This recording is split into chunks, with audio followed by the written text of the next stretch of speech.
Oh, thanks, Jose. We will move on to the next chapter, chapter 3. Okay? Um, Chapter 3 starts with, because we've looked at these different societies, we've looked at Egypt, we've looked at Mesopotamia, we've looked at India. We already know that Indian society, Harappan India, collapsed due to environmental factors. Okay? These environmental factors weren't limited to just one area. It was kind of I don't want to say global because we have no records of like other areas, but at the very least throughout Asia and parts of Africa. Okay? In this case, it appears that the area experienced a long-term and a widespread drought.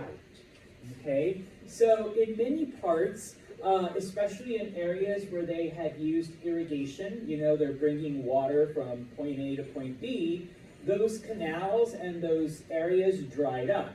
In areas like in China, where they had learned to dig wells and bring water from the ground, the wells dried up. And even, where the Nile and the Tigris and the Euphrates, the water, receded, went back.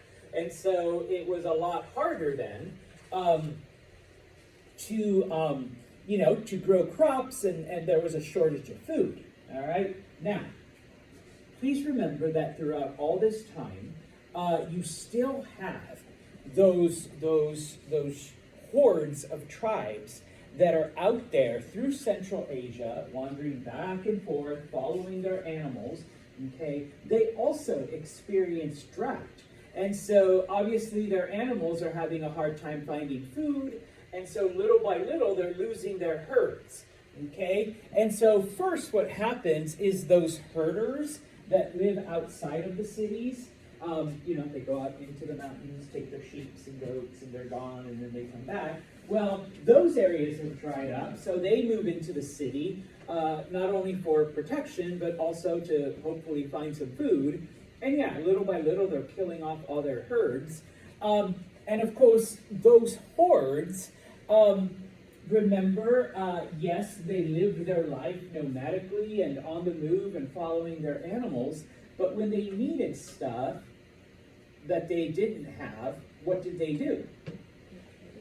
Yeah, they take it from the settlements that they encountered. Well, now that there's no water, there's no rain, there's no grass for our animals, we're slowly losing them, they move into those populated areas, okay, and they take them over, bless you, they take them over and begin to settle down, okay, because obviously we go back to the steppes, to the nowheres, we're eventually going to die, okay? Now, this becomes known as Indo-European migrations because, yes, they will affect the culture, and we're going to talk about how they affect each individual culture, but probably the biggest influence that they bring is their language, okay? Their language begins to mix with the languages of the people in the area.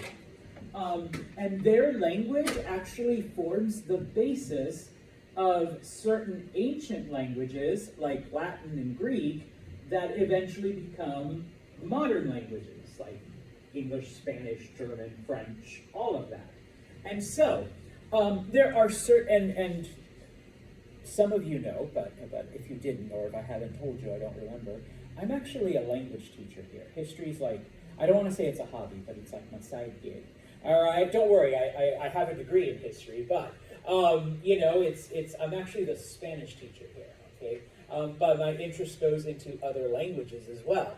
And certain European languages, along with languages like Persian and Sanskrit and a couple others, they all share common root words, okay? And they're all part of a language family known as Indo-European, because all of these language groups were affected by these early nomadic hordes that began to intermix with like these different societies.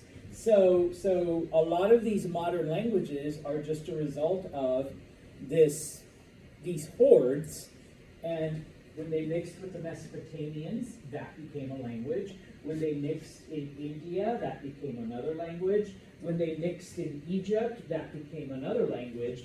But they all shared certain commonalities. Of course, there are differences, because you've got, Mesopotamia, Egypt, and, all of these other places. So they do have differences, okay? But, and if you're ever interested, we can geek out in my office, we can look, because there's certain common words.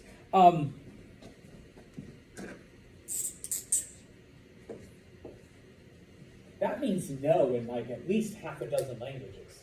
Okay, you can just say no, none, no, nine.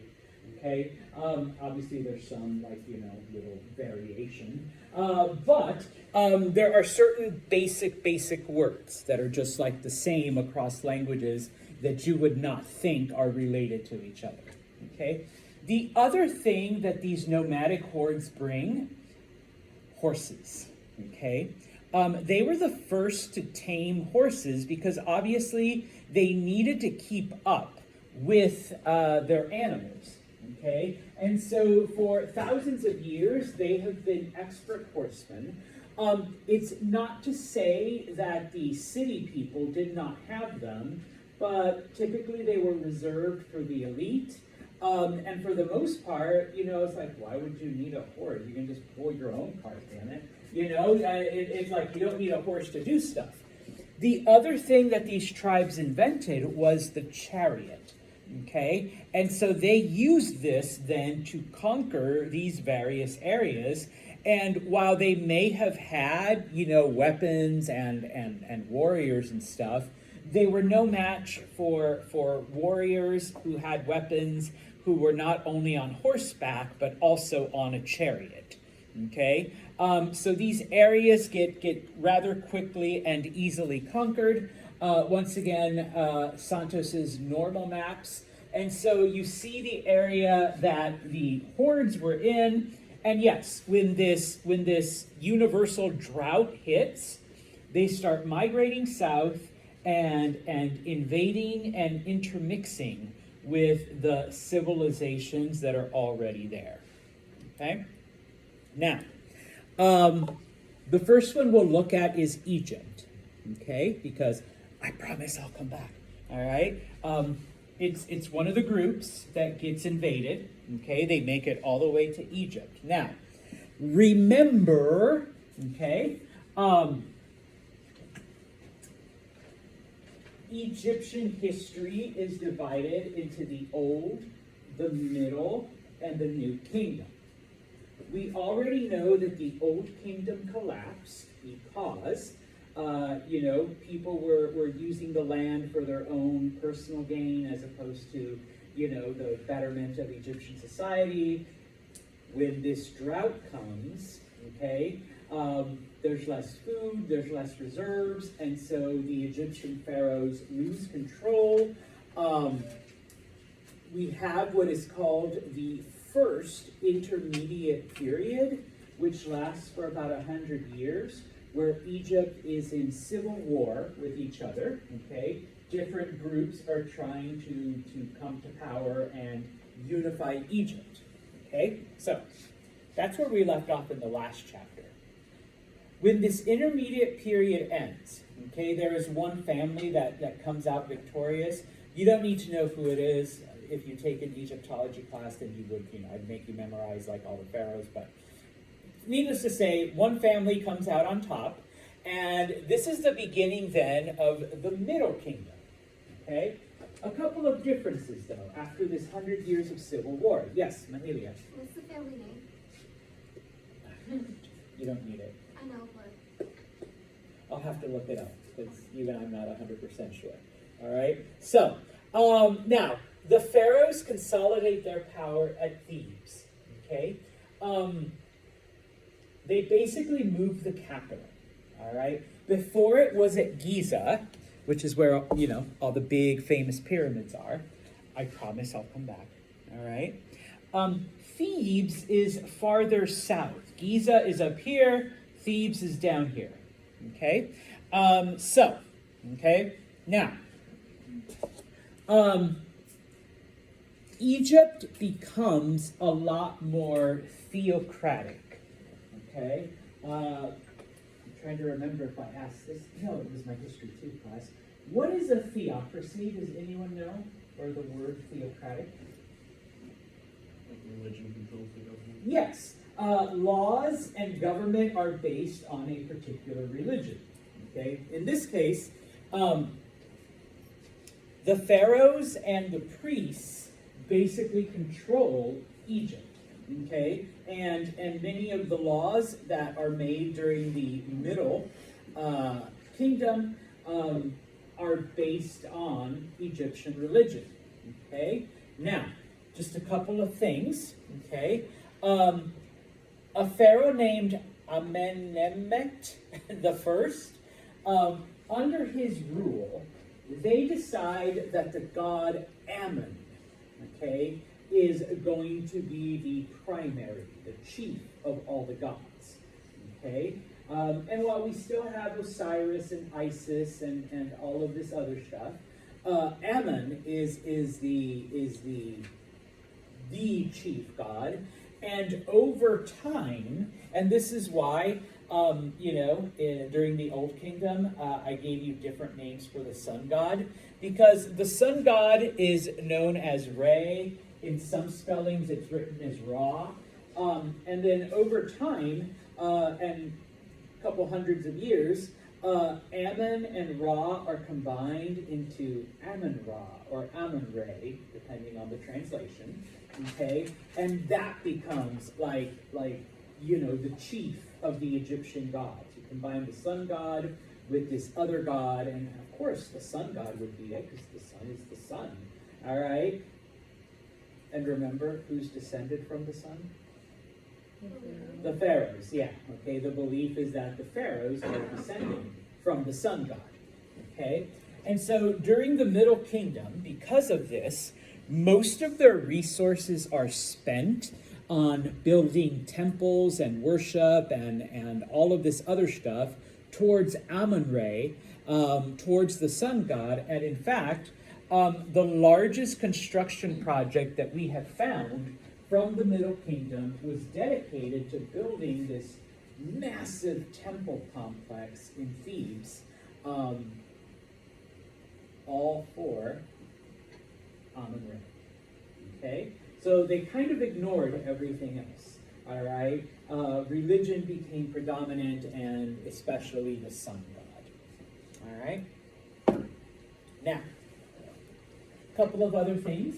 All right? During the Middle Kingdom, they begin to trade with other cultures. Yes, sorry. For the last, we were talking about like the sun gods until like the pharaohs were sent by like the sun god. Did like the pharaohs also believe that, or did they accept it? Yeah, no, they believed it too. Obviously, you tell yourself a lie often enough, you believe it yourself too. So, and if you had been told since the day you were born that you were part sun god, I mean, who am I to question mom and dad and all the priests and grandma and grandpa? Type of thing. I am some goddess Tori, type of thing. So yeah. Okay. Now, during this time, Egypt also established itself as a center of trade. Okay. Remember, Egypt is fairly isolated, but they do have that area that goes into modern-day Palestine and Israel. Okay, and so from there, they were able to reach out to other cultures. So they expand north, as far north as Lebanon. Okay, at the time, several thousand years ago, it's not true today because of the conflicts that they've had for the several hundred years and even the current conflict. But Lebanon at the time had all kinds of cedar forests. Lebanon was famous for its cedar trees.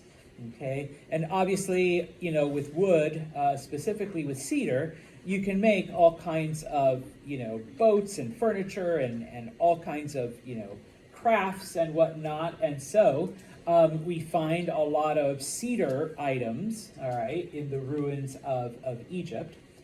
They had made it down to Ethiopia, okay? Now, not because they like followed the Nile River, but because with all of this wood that they're buying from Lebanon, they were able to construct primitive boats that allowed them to go along the Red Sea, okay? And I promise, no, not promising yet. I promise I'll come back. They were able to go down the Red Sea and around this little tip of Africa.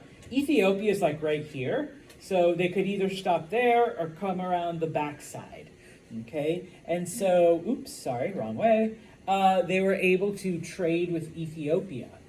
Sinai is the area right between Egypt and modern-day Palestine and Israel, okay?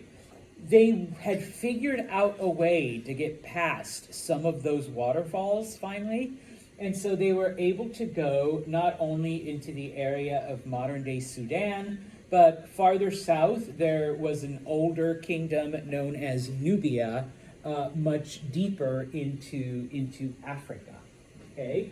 So, during this time, during the Middle Kingdom, we see wealth start to expand. So it's not just the pharaohs and their families that are rich and wealthy, but the people that are engaging in this trade, because obviously they're making a lot of money, okay? Eventually they become so wealthy so that they start to build their own mini pyramids, okay? Why should the pharaohs be the only ones that get all their shit in the afterlife? I'm gonna take my money with me. I'm gonna take my stuff with me that I worked hard for in this life. Okay, now, there aren't a whole lot of these mini pyramids because obviously they didn't have the resources and the wealth to build them like the pharaohs had them. So over time, a lot of them collapsed. Mostly though, they were robbed, by thieves and looters and stuff like that. Is this like a controversial thing to do? No, because, bless you, because it seemed like normal that, well, if you're rich enough, why wouldn't you want to take that wealth with you into the next life? You're going to need it, all right? You don't want to be broke in the next life. So why should only the pharaohs be the ones that get all these luxuries? Okay? It was right before COVID. It was like in 2020. They were digging a new tunnel for the subway in Cairo, and they found a mass grave of mummified bodies. And it took them a while to figure out, because honestly, before that, we just figured they'd abandoned the common people, or maybe they buried them with the pharaohs, so they could be the pharaoh's servants. Turns out that's what they did with the common people. They mummified you and just put you in a mass grave because, okay, it's not just the pharaoh, it's not just the rich, boat dealer who goes down to Ethiopia and brings back cool things. But, sorry, Tori, what about the common person, the Joe Schmo, the everyday person? Yeah, we're going to mummify that person, except since they didn't have any shit in this life, well, we're just going to put them in a mass grave. And in the next life, you were poor here, you're going to be poor there. All right, kind of type of thing. So yeah. But I think they found like 200 mummified bodies. Now, obviously, there's probably more if they survived, and by that I mean if the mummification thing wasn't ruined, if they weren't dissolved, disintegrated into the sand. But these were the first that they found that were still 100% preserved. All right, and the only reason they found it is because they were expanding the Cairo subway. So yeah, okay. Now, here we get to the important part. All right, the Middle Kingdom ends because in 1640 BCE, these nomadic hordes, all right, one of them makes it all the way down to Egypt. Okay, the tribe was known as the Hyksos. Okay, that was the name of the tribe, or at least that's what the Egyptians called them. So we're just going to go with that, all right? Because they didn't have writing, so we don't know what they called themselves, all right? But the Egyptians called them the Hyksos, okay? They came in with chariots, with horses, And oh my goodness, they had bronze weapons. And, you know, the Egyptians didn't have, I mean, the Egyptians had bronze, but they did not have warriors the way the Hyksos did. They didn't have horses. They didn't have chariots. So even though their soldiers are there with like spears and arrows and whatnot, they are no match for warriors that are fighting them on horseback, that are fighting them on chariot.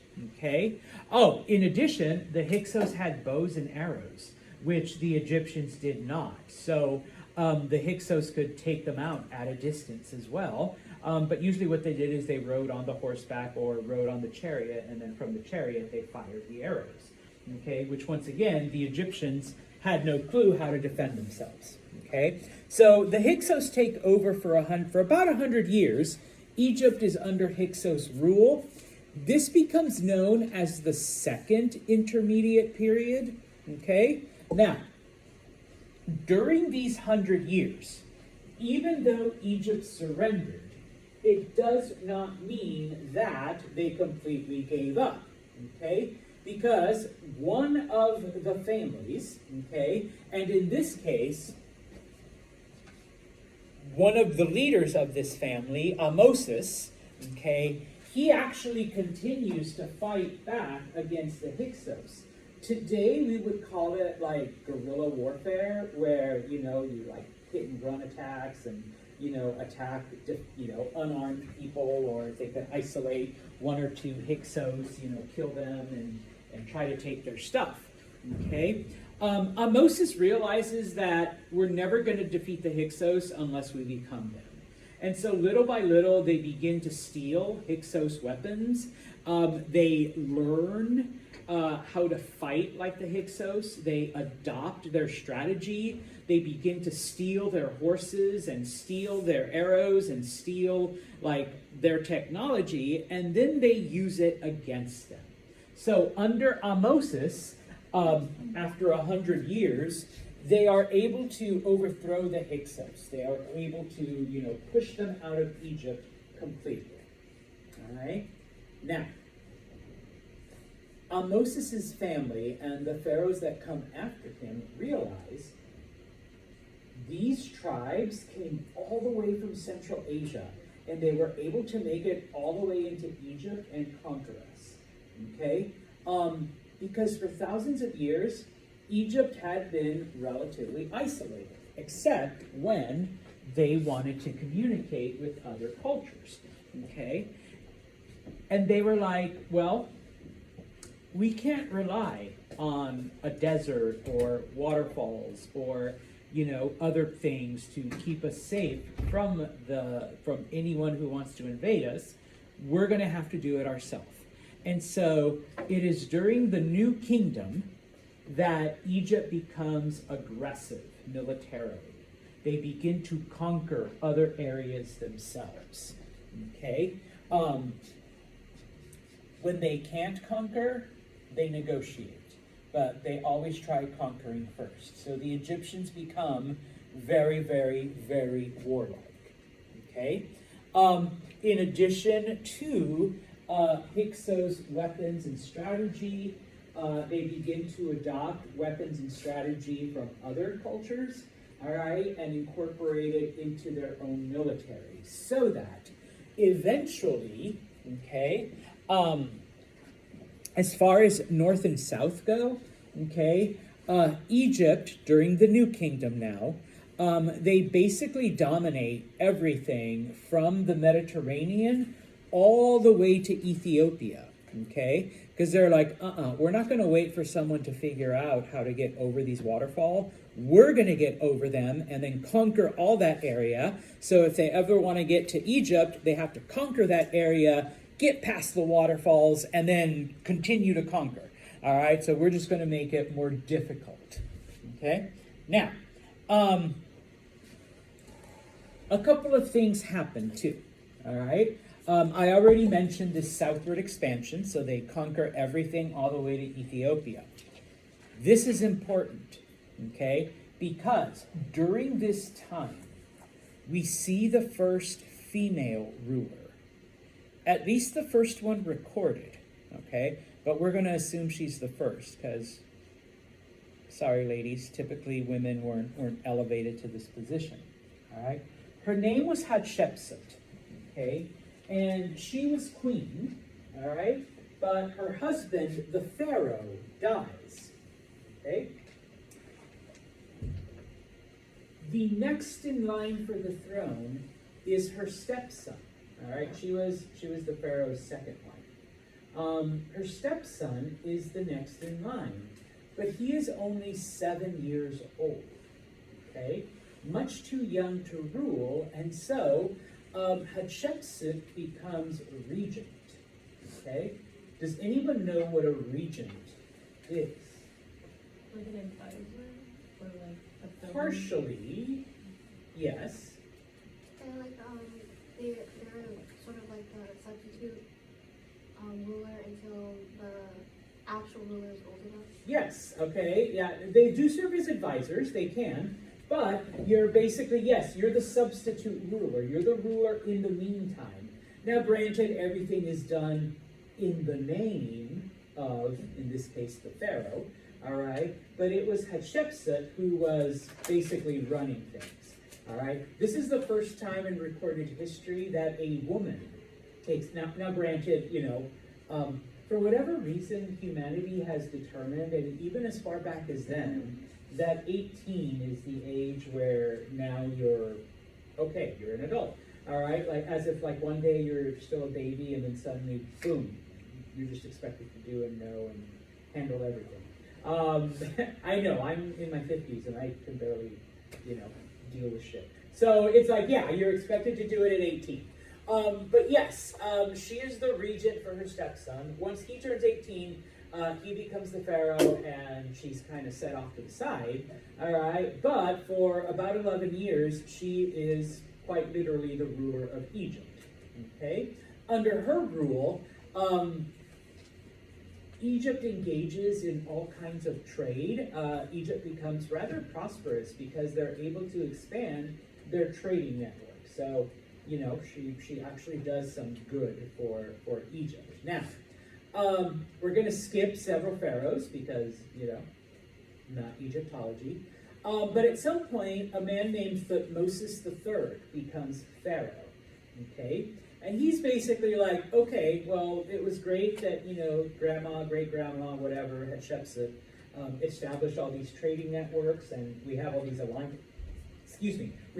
alliances with other countries, but, okay, we need to expand because there's still dangerous people out there. There's still people that would, you know, conquer Egypt in a heartbeat, and we need to make sure that we never, ever suffer again the way we suffered under the Hyksos, okay? So under Thutmose, we see Egypt begin a 200-year era of aggressive expansion, okay? They show no mercy to their enemies. They completely conquer a lot of area, and they're constantly at war with their neighbors.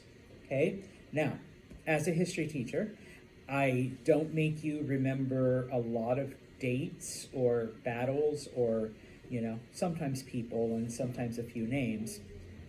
This is one battle, okay, because it's important that you will be tested on. The Battle of Megiddo. What is the Battle of Megiddo? The Battle of Megiddo is the first ever all-chariot battle, okay? The Hyksos had used chariots against defenseless Egyptians. The Egyptians used chariots against most of their enemies, who were also, like, defenseless, no chariots, no nothing. But we'll talk about the Hittites in a little, maybe Friday, but either in a little bit or Friday. The Hittites were a group in modern-day Turkey, and when the Egyptians encounter them, the Hittites had already had experiences with these Central Asian tribes and had also adopted horse and chariot. So it's like, oh shit, they've got the same weapons we do. Okay? So now it gets interesting. Okay? And so in this case, you have chariots versus chariots. Up until this point, it had been chariots against men on foot, all right, type of thing, which always led to an Egyptian victory, All right. So Battle of Megiddo. Why is it important?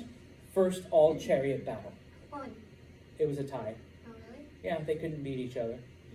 So what did they do to like, did they do anything? Yeah, no, they retreated and, gonna get you next time and type of thing. They actually negotiated a peace treaty because they realized, okay, we can't beat each other.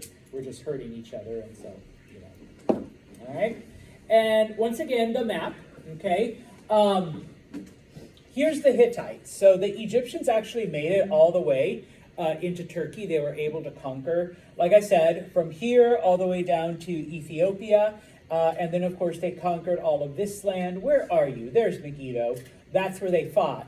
The Egyptians were able to push them back for a while, but then they realized, okay, this isn't going to work out. So they eventually retreated to this point, and the Hittites kept this, the Egyptians kept that.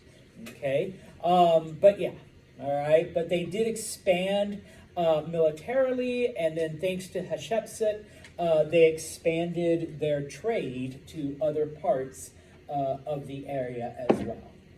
Okay? Now, we're going to switch gears. We're going to leave Egypt alone, still the New Kingdom.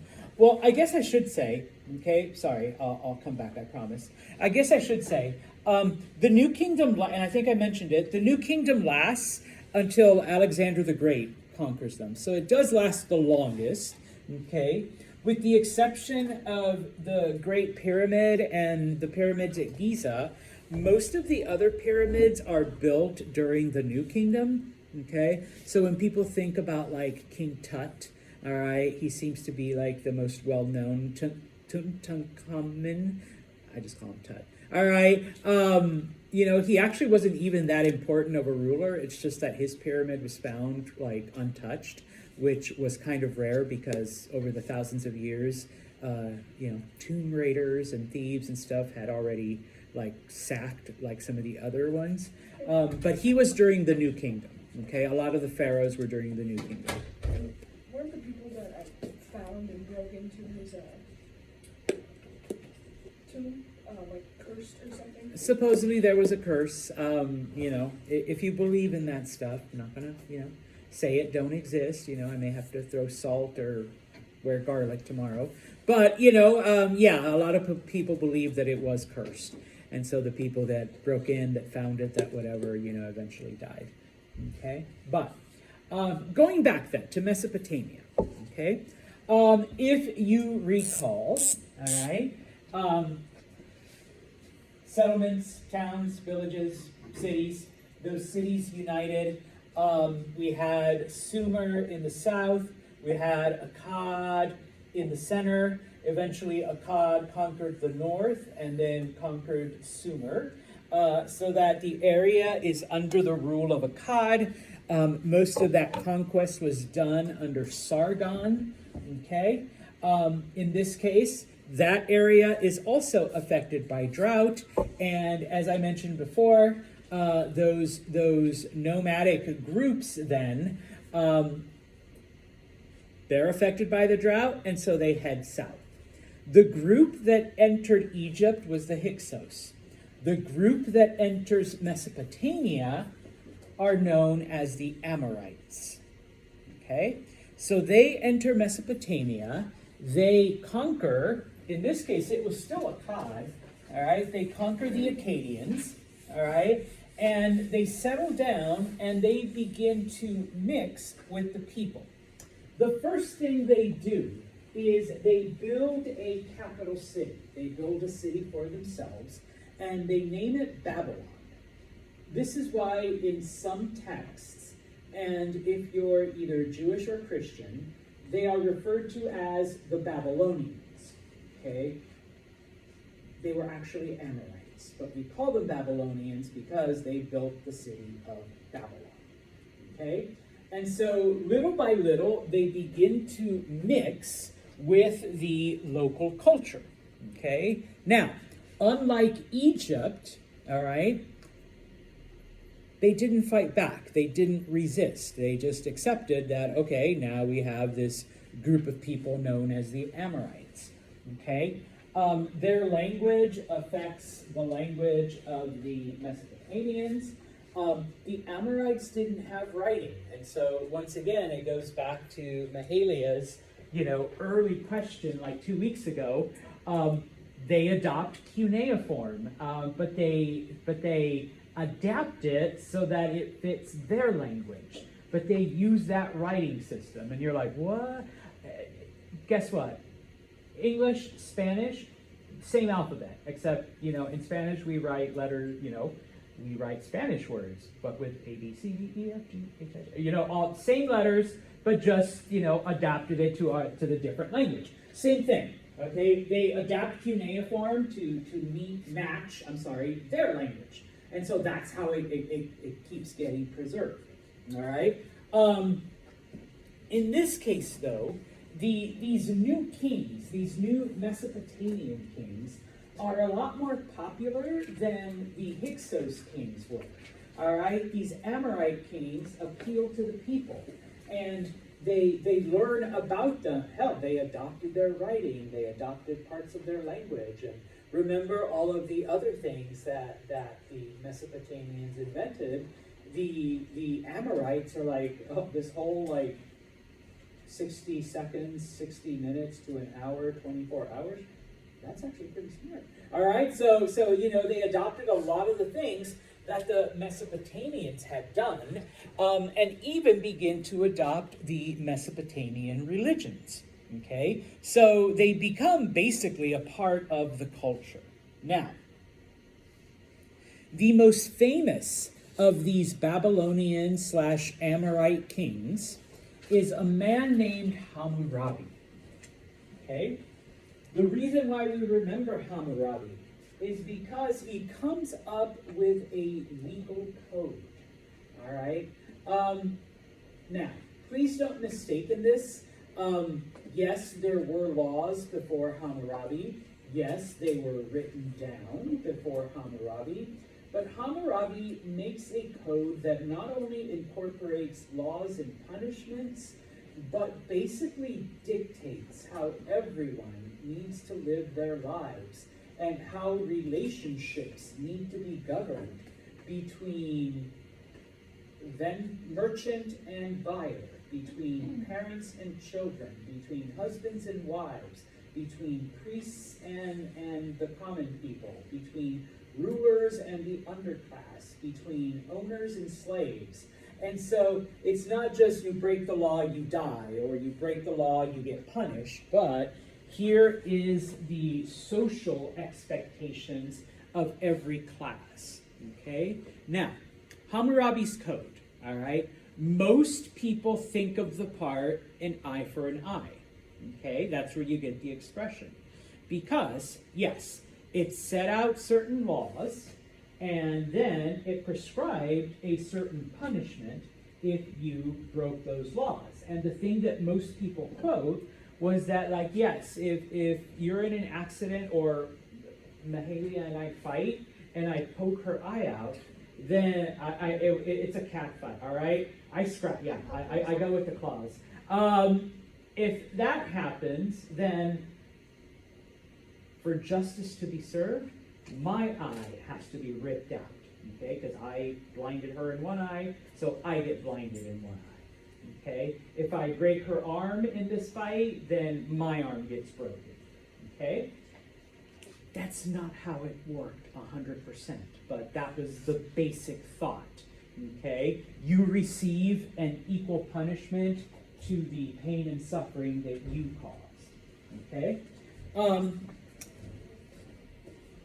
So there were 282 rules in Hammurabi's code, okay?